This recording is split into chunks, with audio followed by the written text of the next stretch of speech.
Alrighty, yo, what is up, Knights? Just Rick here, back with another Kingdom Under Fire 2 video, guys.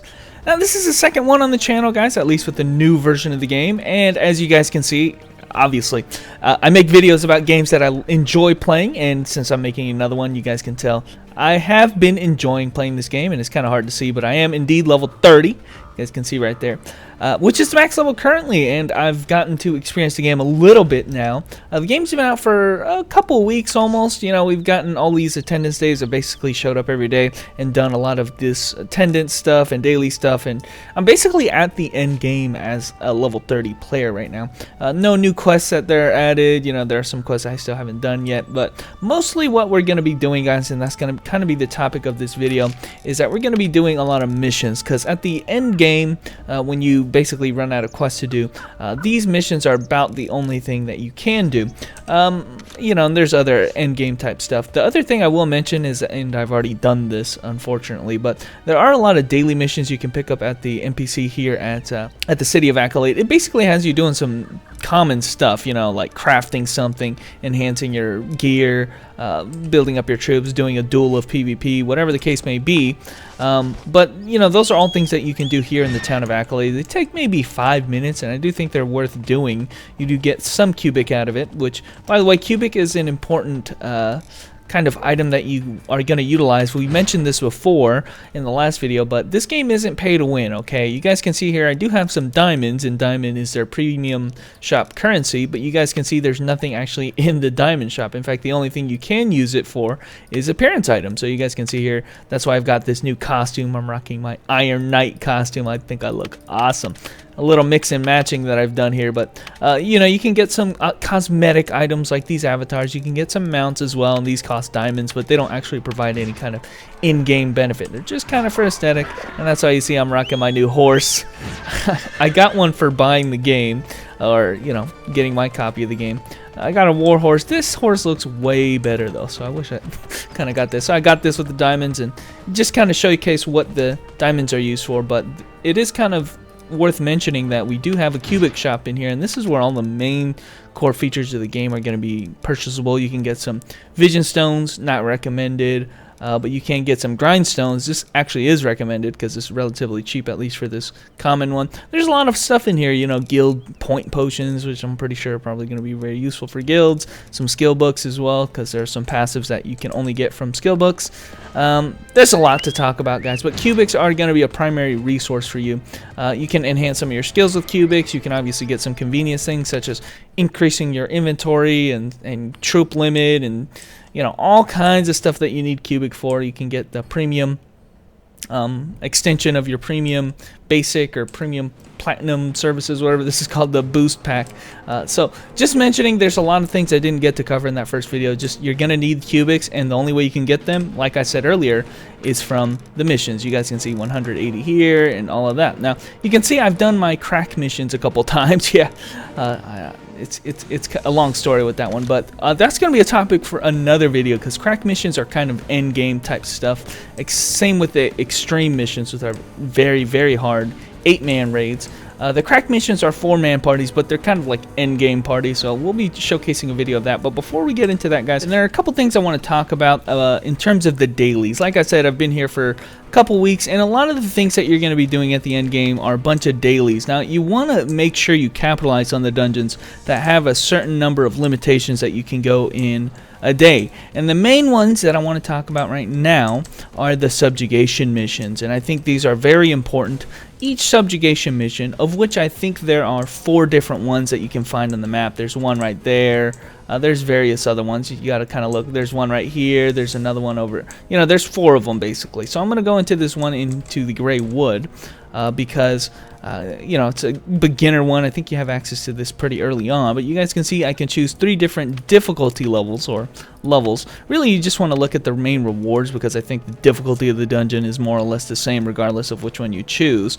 But there's something very unique with how these dungeons work. I'm going to go ahead and pick up this one just because I want to pick up that mercenary troop. Yes, there are different troops for each difficulty that you go into, so it is a little bit worthwhile to look at those if you're looking for a very particular troop, which I'll showcase here in a little bit.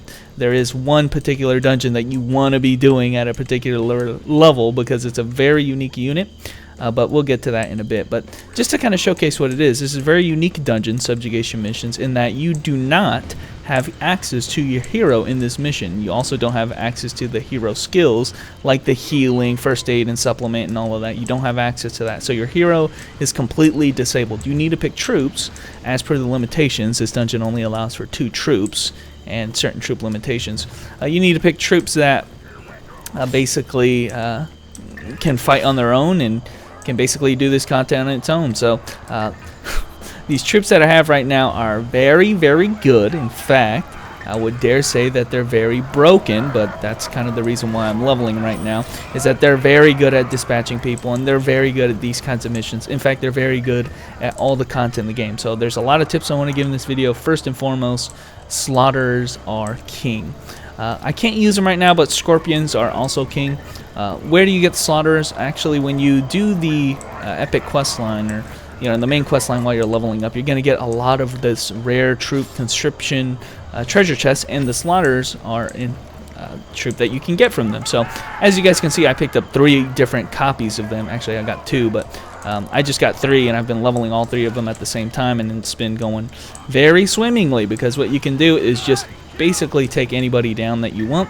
If you want, you have the option to turn on various buffs that give you attack speed and damage, and it's not really necessary because I think these troops are strong enough as is, but they use a resource that is their HP instead of the SP like it normally shows up for your hero. So these are not even units that use up any SP. So you can always cast their skills. One thing you have to do, though, is keep healing them back up, because they do hurt themselves just to get their buffs off. And it's something to mention. Now, another thing I want to mention as a tip is that you have the option, various different controls when you're in this RTS mode. And we're going to be using this in another dungeon in this video, another tip I have. But if you right-click on a skill, you guys can see there some of these skills have like these yellow borders around them, and if you right click them, they turn into this, like you see this little cycling thing. What this allows, it basically toggles auto casting of the skill. Not all skills have this. Most like targeting skills, you have to actually target the enemy that you want to focus, but when it comes to buff type skills, if you right click it, you can actually toggle it and make it so that the unit will cast it whenever they engage on another enemy. So it's something like you don't have to think about it. You kind of set and forget. That's really convenient when you have like archers that can heal, or archers that have good AoE damage from one skill. That skill might have a really low cooldown and a really low SP cost, but you don't want to sit there and keep recasting it every time. So that is kind of like a convenience where you can kind of toggle all of these skills. They're on, but they only activate when they engage on an enemy, and they're actually useful. So we're going to be using that tip in another subjugation mission. Let's go ahead and find it. Now, like I said, that dungeon right here, subjugation missions, are something you can go into 3 times a day. Any one of these 3 selections, and each of the 3 selections have different types of reward. They also have a small, very small chance of dropping a very unique unit right there. The fighter right here, rough T fighter. If I wanted this red main archers right here, they have a chance of dropping. But also look at the other items, because that's most likely what you're going to be getting as a drop. So let's go ahead and find the next subjugation mission. One of those is, okay, it's got to be this one. I don't remember which one it is. I usually do all it. Yes, it's this one, guys. So you want to come to the old Citadel's watchtower, because if you go to the level 30, you can have the option to get the Rose Rain Storm Riders, which are flying units. They're very unique, and there's a low chance of getting them. Might as well try for it. I'm not going to say you're going to have very much luck, but it is something you want to at least try to get. Now, we can have different units, but I still got to say, for these types of missions, I really like the slaughterers for these type of missions. In fact, it's been more and more common for me to start bringing 3 or 2 slaughterers in just regular content because of how good they are. I mean, the only thing you really have to do with them is to just maintain their HP. Aside from that, though, these guys can kill anybody. They can kill any troop face to face. They can kill archers. They can even kill, you'll soon see, but they'll be able to kill no problem when we're fighting against you know, elite units or people who are just really strong. These guys can just jump them, which is really nice. So I kind of just no brain hit F4 and then just start mobbing people up, because if they get even more close to these guys are just gonna fuck them up. That's kind of how these units work. So I have been leveling them up. I have been getting them ranks and, you know, trying to get them better gear and stuff like that, because, you know, it's just multiplicative how much extra damage you're getting for even a little bit of effort. If I can rank up my guys and get them some better gear, they're just going to be doing way more damage. I'm going to go ahead and toggle the effect right here, and there's a polar bear here, or white bear, who just is just asking for it right there. He just took a chunk and he's down. Like, dude, these units, man, it does not matter. Now, you don't want to use the HP reduction all the time, especially when you don't have the access to healing skills like the first aid. First aid is a really good one that can heal you back up to, like, you know, 40%. So it's something that I really like using. So yeah, I just hit F4, reposition my guys. There is a little bit of macro going on here, I should mention. You know, one thing that you could do is just kind of set them to offense and just set and forget. Now, this is useful. This works. But I think it's a little bit more effective if you reposition your troops in a location that is exactly, like, overlapping on top of other enemies. You know, if you just have them, like right now is a really good opportunity. If you just have the slaughterers just kind of go head to head to somebody, like if you had them charge these guys, what ends up happening is that your front line of slaughterers will do a lot of damage, and then the back line would just kind of stand around. You really want them in the battle sometimes, and we'll be able to show this off a little bit more in my last dungeon that we do. But at least for this kind of content, these guys are coming in for the slaughter, man. I mean, I hate to say it like that, but that's exactly what the fuck is happening here. I mean, I'm not AoEing anything. This is how good this unit is. I'm not using any AoE. I'm not using, you know, they're just coming in, they're getting owned. That's all that's happening right here. It doesn't matter if they're a whole troop of units. It doesn't matter if they're a big body like this. These guys are really good at taking them out. And that's exactly what you saw here. In fact, I've tried other setups. I've tried setting up spearmen on this side, and, like, you know, it doesn't matter. Just have these guys here and you're going to be able to clear pretty much any content. So this is my #1 tip for you guys. Pick up the slaughterers. Also pick up the scorpions if you want. The scorpion is the only unit I have that has ever broken. And this guy hit 2 million damage.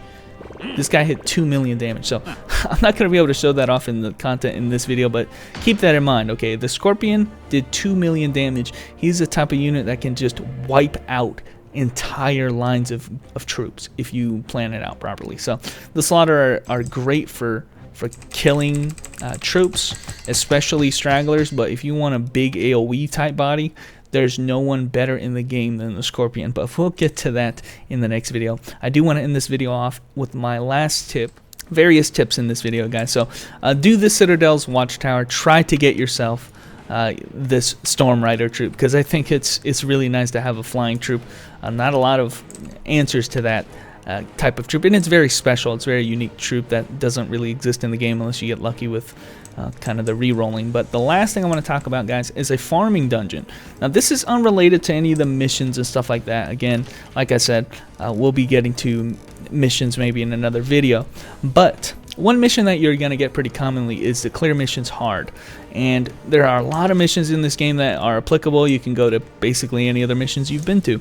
Now, which one is the best, though? Which one's the fastest to do? That's kind of the key here, because kind of how the EXP system works, it doesn't really matter how many enemies or stuff that you kill. It only matters if you clear the dungeon. And so what's the fastest dungeon to clear? Back in the day, you know, 5 years ago, I made videos about this dungeon right here, Urka Village North. I've kind of changed my strategy, and I've come down to Urka Village South, and I think, I may be wrong about this, but this might be one of the best missions for farming your troops. Again, I'm going to be bringing all 3 of my slaughterers, and this is something that you would only do if you were, like, done with all of your missions, you know. you want to kind of prioritize these because they give you a lot of rewards. This is kind of something you do when you're just out of dailies to do. You've done all your subjugations, you've done all your missions, and you just want to, you know, I want to grind my troops up. I want to level up my troops, and this is kind of what I've done. Change the difficulty to hard, obviously, so we can beat that mission. And I'm going to bring all 3 slaughterers again. Now, this is a mission, obviously it's a standard mission, so you will have access to your hero again. So now we're kind of playing the game as it normally is. Now the thing about this is, though, I picked this mission in particular because I think it's probably one of the best missions that you can play without having to control your hero again. So I'm going to treat this mission entirely like a subjugation mission. I'm going to control all of my guys at once. So basically, we're going to show no gameplay at all with my gunslinger, and we're going to control these freaking OP slaughterers completely in this mission.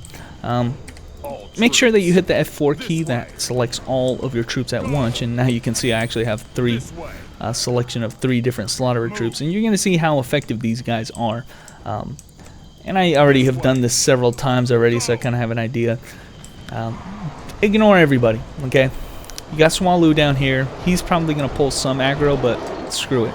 Ignore all of them. Let's make sure we get full aggro here. And you're going to see a little bit of what I was talking about with how the troops kind of prioritize.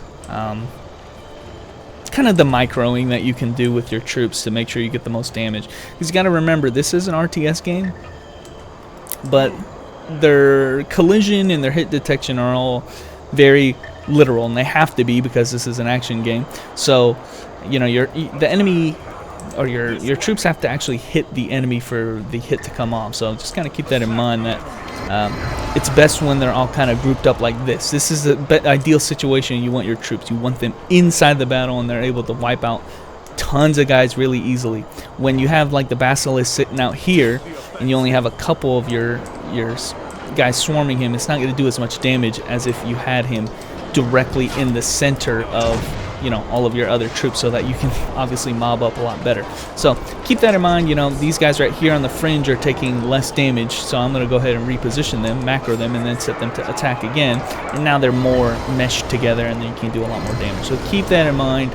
It is just a little bit of macro play. Yes, you can you know, just go full brain dead, turn them on offense, and then, you know, step away from the computer. But if you want to do this a little bit faster, I'd say that's the strategy you want to use. You want to be a little bit smarter with where you position your slaughterer. So one thing you got to also do, if you have any of your buffs on, this is my strongest slaughterer unit, I have them toggle their active skills, you know. But if you do that, just remember it takes 40% of their total HP of your troops when you do that. So you just keep casting the first aid on them whenever you can.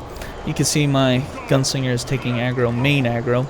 So you could do is switch to your guys and then like intentionally run into this area. And that way you can pull the aggro and then set your guys to attack, and now they're going to town. It's easier to see how good they're going to town when you go to this view right here. This way, going. Whoops. All troops. You can see these guys over here. They're avoiding. The Swallow is taking a little bit of the aggro, so it's a little annoying, but. And there you go. Just like that. I'm pretty sure these guys are about to get deleted like crazy. One thing that I'm kind of holding out for is this Battlefield Fury. It's an amazing skill, but I'm going to hold it out for the boss fight just to kind of showcase. But it's basically, it makes you kill anything with the slaughterers. It actually works for any troop, but and especially with this type of setup, it does very well. This is the only part where you would even need at all to go into your first-person mode, so you can open this gate, and then after you do, that's it. Go back to all troops and move all your troops over here again. Do it again. Now again, like I said, this is probably the best dungeon to farm for this reason. You obviously don't need 3 slaughterers, but I'm leveling them right now. When I get them to max level, I'll go ahead and switch them with another troop. You only really need 1 troop of slaughterers, and they're gonna kill everyone. But it is nice to have troops that you're leveling up. So when these guys get to max level, bring 1 troop of slaughterers, just kind of do what I'm doing here, and then, you know, go ahead and revert back to a more realistic build, you know, with archers or something like that. to level those up. But that's kind of the reason why I'm doing this dungeon, guys. It's a really good dungeon for leveling up. Now, if your slaughters are not strong enough, or if you're not strong enough to do this dungeon easily, then the normal difficulty should definitely be a lot easier. I'm kind of doing it on hard just because I have a mission, but you know, whichever's faster for you, whichever you think is easiest. Just keep in mind that a lot of the times when you do this mission, you can even just AFK, or not really AFK, just click a few times. I was actually, you know, playing another game entirely, and I was had this mission open on the side, and all I was doing is clicking like these locations here. I've actually gotten to the last area of the game, or of the mission here, though. I'm gonna get yet another cutscene. Afterwards, just send all troops right here, and I'm getting pushed back by the big boss. And this is where you're gonna want to use the Battlefield Fury, but you gotta make sure everybody is accounted for here. So I don't want to move anymore here. And set them to attack mode, and turn on the Fury, and ooh. Yeah, it looks like they took a lot of damage there. It's no problem, they're gonna be fine. They look like they take a lot of damage, but a lot of the troop is still alive, so just keep that in mind. And we're actually getting ambushed here. You'll notice that you actually, in comparison, don't even do that much to in comparison to your slaughterers. So your slaughterers are actually doing more damage than your character even is. So. All troops. These guys are just holding their ground, and the boss actually took like half health, and that was not due to my character attacking. That was definitely the slaughterers doing all that. Just keep your character like in the middle of your slaughter so that you pull aggro off the main boss. He's gonna keep trying to attack you. You can see here. Gonna resurrect some of my slaughters here to get some more damage. And he's pushing me away. And we're down to the final boss, I guess. Boom! And that's it, guys. So that was a pretty quick run. We'll see the time afterwards, but you know, on the normal difficulty I was running like, you know, barely even 5 minutes. Here I'm running about 6-7 minutes, depending on how cooperative the slaughterers want to be. But dude, that's a very quick time to get that much EXP. I get 2,000 EXP per run of this. It only takes 7 minutes, 6 if you're macroing a little bit better. And hell, if you're not even paying attention, it's really easy to just kind of set these guys up. You hit F4, you click a couple areas on the map, and you just set them to attack mode, and they're gonna kill everyone.